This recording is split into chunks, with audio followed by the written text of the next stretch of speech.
ដូចជាមិនគ្រប់គ្រាន់ទេទោះបីជាវាជាប្រទេសមួយនៅអាមេរិកខាងត្បូងក៏ដោយខ្ញុំនៅតែអានពីអ្នកប្រើប្រាស់មិនល្អម្នាក់នេះដោយសារតែវាតែងតែវិនាសវាមិនអាចក្លាយជាជីវិតរបស់មនុស្សជាច្រើនបានទេ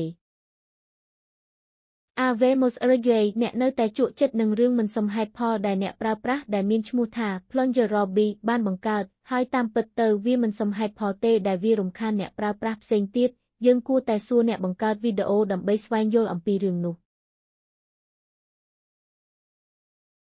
មិនអីទេខ្ញុំនឹងសួរអ្នកប៉ុន្តែដំបូងខ្ញុំនឹងនិយាយថាក្មួយប្រុសរបស់ខ្ញុំបានចាប់ផ្ដើម Channel នេះមានអ្នកប្រើប្រាស់ម្នាក់ឈ្មោះ Plunger Robbie ដែលតែងតែជួយអ្នកប្រើប្រាស់ផ្សេងទៀតប៉ុន្តែគាត់ធ្លាប់ជាមនុស្សល្អទោះជាយ៉ាងណាក៏ដោយគាត់បានប្រែក្លាយទៅជាអាក្រក់ដោយសារតែក្មួយប្រុសរបស់គាត់មកពីប្រទេសនីការ៉ាហ្គាគុយបាវេណេស៊ុយអេឡានិងបូលីវីគាត់ទទួលខុសត្រូវចំពោះការរំខានដល់អ្នកប្រើប្រាស់ YouTube មួយចំនួនដោយសារតែបញ្ហានេះយើងបានសម្រេចចិត្តមិនមើលគាត់ដោយសារតែរឿងអាក្រក់ដូចជាការប្រើប្រាស់កិននេះច្រើនយើងបានសម្រេចចិត្ត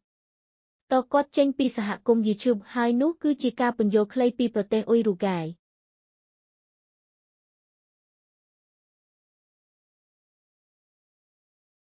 ដោយដែលអ្នកបានដឹងហើយថាអ៊ុយរូហ្គាយនឹងទុកអ្នកចោលដោយសន្តិភាពរហូតដល់ការអនុវត្តដែលមិនអាចទទួលយកបាននេះបញ្ចប់